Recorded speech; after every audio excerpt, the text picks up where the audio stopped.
Bangladesh football দলের পরবর্তী ম্যাচের সময়সূচি দেখুন আজকের এই ভিডিওতে। সিঙ্গাপুরের সাথে এশিয়ান কাপ বাছাই ম্যাচের আগে ফিফা ফ্রেন্ডলি ম্যাচ খেলবে বাংলাদেশ। আর এই ম্যাচটি খেলার জন্য ভিয়েতনামে ক্যাম্প করবে বাংলাদেশের ফুটবলাররা।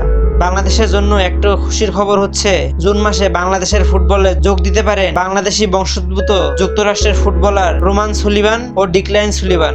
এছাড়াও ইংল্যান্ডের ফুটবলার ফারহান আলী ওয়াহিদ এর বিষয়ে সুখবরের বার্তা দিয়েছে বাংলাদেশের ফুটবল ফেডারেশন বাফুফে।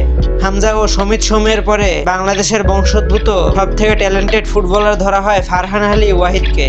যদিও তার সাথে চুক্তির বিষয়টা এখনো বেশি দূর গড়ায়নি। তিনি তার পরিবার থেকে সবুজ সংকেত পেলে চলতি বছরে অভিষেক হয়ে যেতে পারে লাল সবুজের জার্সিতে। 31শে মার্চ এশিয়ান কাপ বাছাই পর্বে সিঙ্গাপুরের সাথে খেলার আগে বাংলাদেশের খুবই দরকার ছিল একটি শক্তিশালী প্রতিপক্ষের সাথে ফ্রেন্ডলি ম্যাচ খেলা। শুরুতে কম্বোডিয়া ও তিমুর লেস্তের নাম শোনা গেলেও ম্যাচটি ফিক্সড হয়েছে ভিয়েতনামের সঙ্গে। ফিফা র্যাঙ্কিং এ বাংলাদেশের থেকে ঢের এগিয়ে রয়েছে ভিয়েতনাম। ফিফা র্যাঙ্কিং এ যেখানে বাংলাদেশের অবস্থান 180 নম্বরে, সেখানে ভিয়েতনামের অবস্থান 107 নম্বরে। তাই স্বাভাবিকভাবেই বলা যায় ম্যাচটি বাংলাদেশের জন্য অগ্নি পরীক্ষার মতো হতে যাচ্ছে। তবে এবার দেখা যাক বাংলাদেশ বনাম ভিয়েতনাম ম্যাচটির সময়সূচি।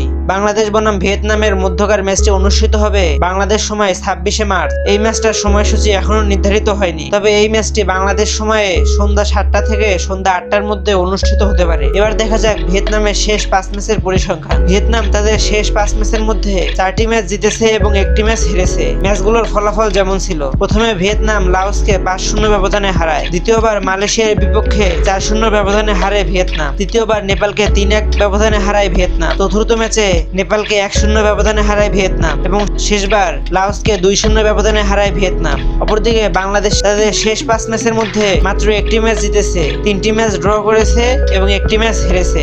বাংলাদেশের ম্যাচগুলোর ফলাফল যেমন ছিল, প্রথমবার নেপালের সাথে গোলশূন্য ম্যাচটি ড্র করে বাংলাদেশ। দ্বিতীয়বার 4-3 গোলে হংকং এর কাছে ম্যাচটি হারে বাংলাদেশ। তৃতীয়বার 1-1 গোলে হংকং এবং বাংলাদেশের মধ্যকার ম্যাচটি ড্র হয়। চতুর্থবার 2-2 গোলে নেপাল ও বাংলাদেশের মধ্যকার ম্যাচটি ড্র হয় এবং শেষবার ইন্ডিয়াকে 1-0 ব্যবধানে হারায় বাংলাদেশ।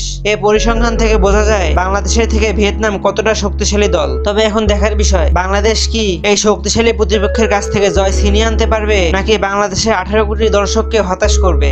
এই বিষয়ে আপনার মতামত কমেন্ট করে জানাতে পারেন। আপনি যদি খেলাধুলার প্রেমী হন এবং খেলাধুলা বিষয়ে নিত্য নতুন আপডেট পেতে চান, তাহলে আমাদের চ্যানেলটি সাবস্ক্রাইব করে রাখতে পারেন।